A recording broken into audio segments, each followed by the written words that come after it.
Meu nome é Carlos, eu sou gerente de controle da qualidade lá da Companhia de Saneamento do Estado de Goiás. Fui convidado pela Celta Brasil para apresentar os resultados de um experimento piloto. A gente fez o experimento, foi para a qualificação do produto zeólita para ser utilizado lá no Estado de Goiás, em alguns sistemas nossos, né? Para mim foi uma novidade. Eu entrei em contato com o pessoal da Celta em 2009, né? Só em 2010 foi possível a gente fazer esse experimento piloto para qualificação, e foi uma experiência bastante satisfatória. Eu não conhecia o produto, e quando a gente vê um produto novo no mercado, parece que ele parece bombril, né?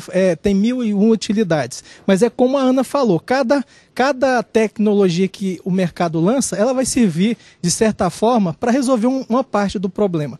A Companhia de Saneamento, ela tem a concessão de 400 sistemas do Estado, ela é uma empresa de economia mista, é 50% do Estado e 50% sociedade anônima. Aqui eu acho que em São Paulo deve ser do mesmo jeito, não tem conhecimento. Tá?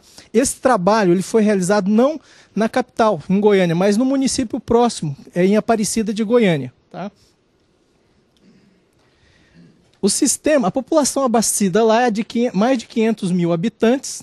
Lá, infelizmente, é um município que tem carência de água, tá?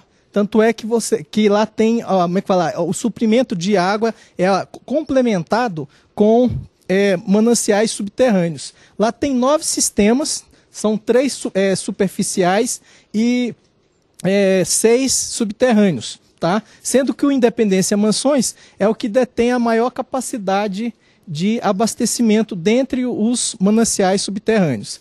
Desses aqui, o Independência Mansões e o Tiradentes são os que têm problema com ferro e manganês.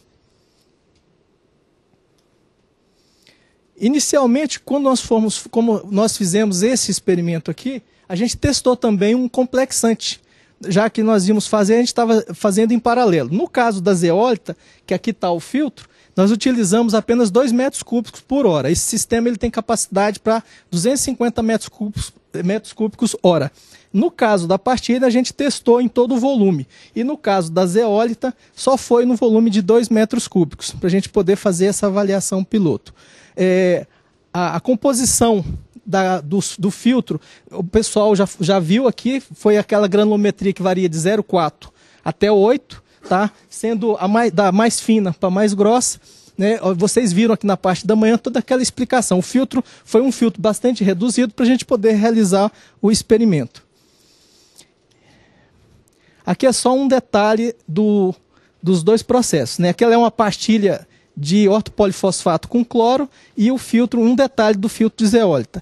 A característica da água, para esse filtro, nós utilizamos, são 10 poços aí. Nós utilizamos o poço 11. Ele tem ferro de 1,4 a 3,6, manganês de 0,19 a 0,38, cor variando de 36 a 60, turbidez de 5,4 a 21 e um pH que varia de 6,6 a 7,5. Nesse caso aqui não foi necessário fazer a elevação do pH, tá? Com cal, só foi feito a pré-oxidação com cloro. Aqui são as causas da presença de ferro e manganês na água. Geralmente ele pode causar cor, tá? Você pode ter uma água como essa daqui, que só tem cor, mas não tem turbidez. E essa daqui que ela está feito barro, que ela tem as duas, tem cor e turbidez. Geralmente, quando ela é assim, nessa cor amarelada, é ferro. E quando ela está em tom feito Coca-Cola, pó de café, ela tem ferro e manganês. Pode causar esses tipos de incrustações em tubulações de ferro e em PVC, que eu não tinha conhecimento. Isso aqui é em Valparaíso de Goiás, é uma película de pó fininho, parece pó de café, né? Então, você passa o dedinho, ela é bem fininha, assim. Nos vasos sanitários, causa um impacto visual desagradável. E também pode causar gosto e odor na água, né? Metálico. Como a gente tem vários sistemas lá, eu fiz eu usei uma ferramenta estatística para priorizar aonde eu poderia atuar. Então, assim, o Independência Mansões está dentro dos sistemas com problema de qualidade. Essa avaliação eu fiz com base no índice de qualidade de água, que é um índice que geralmente as companhias usam para fazer a gestão dos sistemas de abastecimento. Aqui nós temos o índice de qualidade de água, tá, do período de janeiro de 2005 a dezembro de 2009. A meta, tá? No IQA você tem quais os parâmetros? São 9. Cor, turbidez, pH, cloro, flúor, ferro, alumínio, coliforme total e E. coli ou termotolerante. Então, se o IQA tiver 100, todos esses parâmetros vão estar dentro, dentro dos padrões da portaria de potabilidade vigente. Se tiver abaixo de 100, um desses parâmetros vai estar fora. Tá? E nesse caso específico, o que estava mais dando problema aqui era o ferro e a cor e a turbidez. Então, vocês podem ver que a média anual dos meses mostra uma tendência descendente, né? Nesse período de 2005 a 2009. Durante o ensaio que a gente fez, eu aproveitei os dados, tá, para fazer a correlação e para extrair algumas informações entre a relação do ferro e manganês, cor e turbidez. Então, o que a gente verificou aqui? Isso aqui é um gráfico de regressão, que é a relação entre a cor aparente e o ferro total da água. Ele teve um coeficiente de determinação de 0,87. Isso quer dizer o quê? Que 87% do problema de turbidez pode ser explicado pela presença de ferro. O outro restante pode ser qualquer outra coisa. Sujeira na rede, terra, certo? A mesma coisa eu fiz com o manganês, no caso para a cor. Já obteve um coeficiente de determinação baixinho, né? 0,125, que seria 1,25%. Então quer dizer que a cor aparente não houve uma correlação, ela não explica, assim, a alteração da cor não é explicada pelo manganês. Aqui eu fiz a relação do ferro com a turbidez. Ela foi de 47,17%. Então quer dizer que nesse caso do Independência Mansões, o problema de cor, o problema de cor na água, o ferro causa mais problema de cor do que de turbidez na água, tá? Se vocês olharem lá, a relação entre a cor e o ferro foi mais alta do que a turbidez e o ferro. Tá? Nesse caso aqui, o problema visual que o cliente tem é mais de cor. Isso quer dizer o quê? Que as partículas são menores. Tá? Então, assim, geralmente, às vezes, um filtro de areia pode não remover eficientemente esse tipo de problema de não conformidade na água. Tá? Nós temos um caso de um filtro russo que ele remove. Eu fiquei impressionado porque eu pensei que não ia remover. Né? Então nós temos um caso lá em Maripotaba, onde tem um filtro russo, nós temos um trecho de mais ou menos um quilômetro de distância do poço até a ETA. Né? E lá a gente fez a pré-oxidação, a água chega amarelinha, igual aquele vidro que vocês viram lá, e a entrada no filtro russo ela é ascendente. E eu pensei que teria que usar sulfato de alumínio e não foi preciso. Eu acredito assim, que a própria constituição biológica do filtro, que há essa formação, né, o filtro é bastante antigo, ajudou nesse processo de remoção. Esse é um dos casos que a gente tem. Né? A gente usa a zeólita, mas tem outras formas que a gente usa também na empresa para remoção do ferro e do manganês.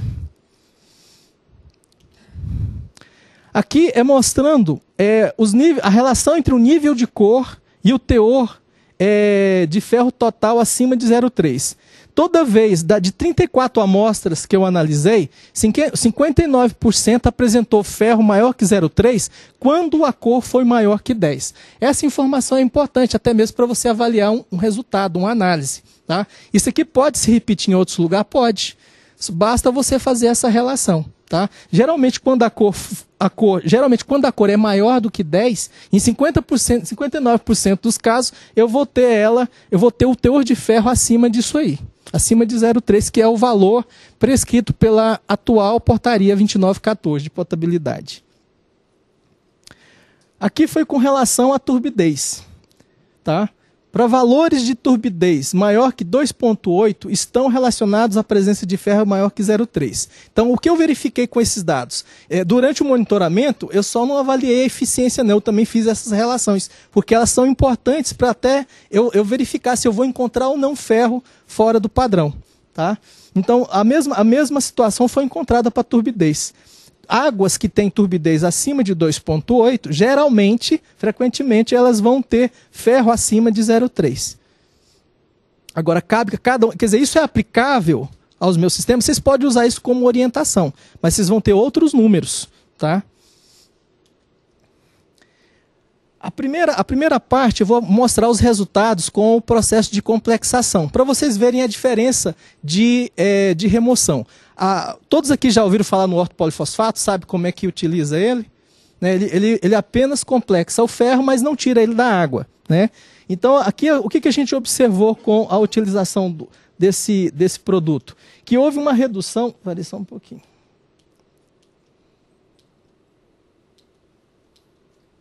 Que houve uma redução de 22%, tá, da turbidez.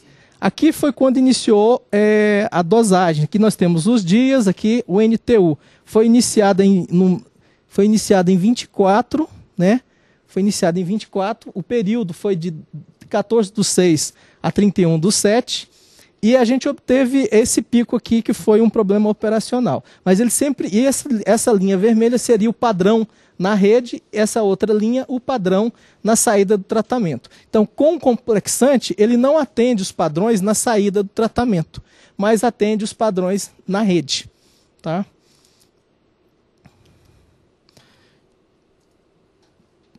Com relação à cor, a gente observa o quê? A cor, tanto na ETA como na rede, o padrão é 15. Acima desse valor, você começa a enxergar a água meio amarelada. Tá? Se você colocar contra um fundo branco, você vai ver um tom de cor amarelo palha. Então a gente observou, começou também aqui em 24 de junho, né? E a redução foi observada de 35%. Então assim, a gente teve uma maior redução da cor do que da turbidez. E a gente viu no início da relação que há entre cor e turbidez, ferro e manganês, que o que causa maior problema nessa água é a cor. Em algumas situações vai ser a turbidez. Tá? Aqui é só mostrando os teores residuais de fosfato encontrado na água. Foram bem abaixo do que era recomendado pelo fornecedor, que seria de 0,15 mg de PdPO4. Mesmo com esse valor baixo, ele fez um efeito positivo, né? A gente teve redução do número de reclamações dos usuários. Como quem me forneceu, o próprio fabricante, ele não soube me falar se eu encontraria, se eu fizesse a análise de ferro, eu ia encontrar. Então eu pedi o nosso químico lá para fazer a análise. Ele pegou uma água, tá? Fez a água sem o complexante e depois colocou o complexante. Então basicamente ele achou valores bem próximos, né? Quer dizer que não, isso é só mostrando que não, se você faz a complexação, você não remove, você vai achar o ferro na água. Na atual legislação, nós temos uma brecha, tá? Nós, assim, as companhias de saneamento, nós temos a possibilidade de estar usando o complexante, mas vocês viram aqui que ele não resolve tudo, ele ameniza, né? Se você quer, por exemplo, solucionar uma reclamação em massa, põe o complexante, depois você vai para a solução de remoção, porque é uma solução às vezes demorada e exige projeto, estudo, né? Olha a questão de custo. Agora aqui vem os resultados com a zeólita.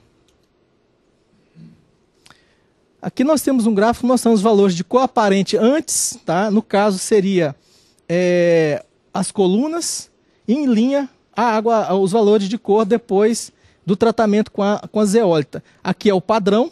Como vocês podem ver, isso aqui foi um problema lá na operação do filtro, né? O valor esteve sempre abaixo do recomendado.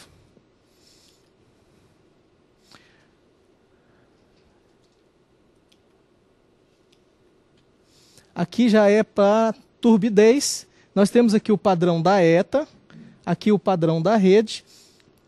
E vocês observam aqui também que ele atendeu ao padrão tanto da ETA como da rede, né? Houve aqui alguns pontos fora, mas isso aqui é justificável lá pelo processo de operação. A pessoa que operou o filtro, né? Nós não fizemos esse teste somente em Aparecida de Goiânia, a gente fez também em um outro sistema. E ambas as pessoas que operaram falaram que é muito fácil, é prático, não dá muito trabalho, né? A questão de retrolavagem também tem que ser, se for obedecida, a zeólita cumpre com o papel dela, tranquilamente, e com essa vida útil que foi falada aqui até 5 anos, né? Eu acho que é 5 anos, né? Pois é. Então, assim, facilita, acredito que, aliás, paga o custo que você tem com esse tipo de tratamento.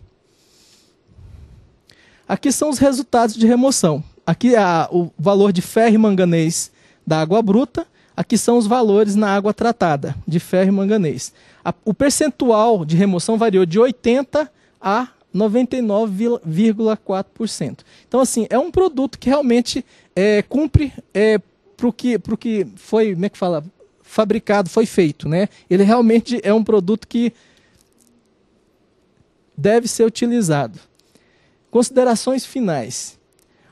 Uma coisa que eu verifiquei durante esse processo foi até oportuno, que a utilização dos dois produtos, apesar de serem de fornecedores diferentes, ela dá uma certa segurança. Não adianta você só remover o ferro e o manganês no tratamento, porque as tubulações vão estar incrustadas, tá? Então o ortopolifosfato entraria aí nesse processo para fazer a passivação da rede, tá? Reduzir essa questão da incrustação. Uma coisa que a gente tem já na prática, que não somente que a limpeza, o ortopolifosfato, ele cria uma película, mas em determinados casos há necessidade de se fazer uma limpeza química na rede, para você remover uma boa parte disso aí e dar continuidade para o uso do ortopolifosfato. Que aí você vai, por exemplo, não basta apenas fazer o tratamento na saída do tratamento, né? Porque você vai continuar tendo os problemas da rede, porque a rede você vai como é que fala, tirar vazamento, trocar algum cavalete, tubulação, e isso causa como é que fala, desequilíbrio hidráulico lá na rede, que vai acarrear material particulado e vai sujar a água. Aí fica parecendo que o tratamento que está sendo feito está ineficaz, e não é o que é o real. Então, assim, não basta apenas o tratamento na ETA, tem que ser feito também na rede. Este produto remove rapidamente a cor aparente da água, que seria, no caso, o ortopolifosfato. Você tem uma resposta rápida, né? Há mais atuação na cor do que na turbidez, no caso do ortopolifosfato. A zeólita remove o ferro e o manganês na faixa de 80 a 99 e ambos os processos de tratamento devem ser utilizados. Assim, a gente não deve eliminar porque eu estou fazendo o tratamento com a zeólita. Ele deve continuar por um período, tá? Não sei falar para vocês do tempo, porque isso também para nós lá em Goiás é novo, tá? Então, assim, a gente vai ter que observar e com a prática e com as medições e com o acompanhamento é que a gente vai definir, agora não vamos usar mais o ortopolifosfato, vamos ficar só com a zeólita. Então, assim, pois não.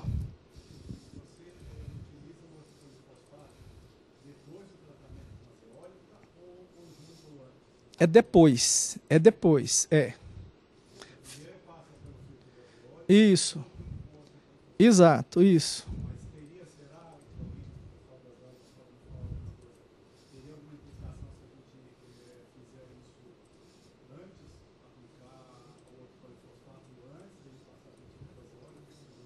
Fernando, você responde isso aí? Na verdade, nós temos uma experiência com a aplicação antes do ortopolifosfato prejudica a eficiência da zeólita.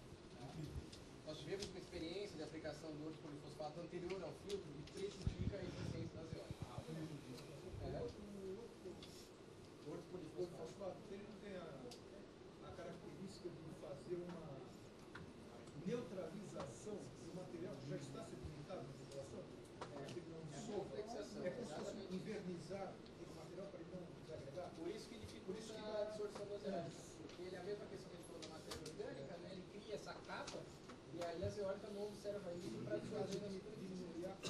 Não dissolve mais aquele material inicial da população. É isso? Exatamente.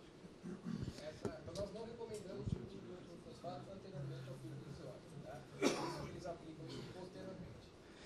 A utilização desse experimento, ela não foi planejada. Eu tive a oportunidade no momento, lá em Goiás, e fiz, não, vou fazer agora os dois. E aí, no final do experimento, eu vi, eu tenho que usar os dois, né? Um antes e o outro depois, né? E, paralelamente, a gente desenvolveu é um procedimento de limpeza de rede que não é o ortopolifosfato. A gente usa a limpeza química, né? A gente usa um ácido. Primeiro a gente desenvolveu a metodologia para detectar a característica da incrustação, se ela é ácida ou básica.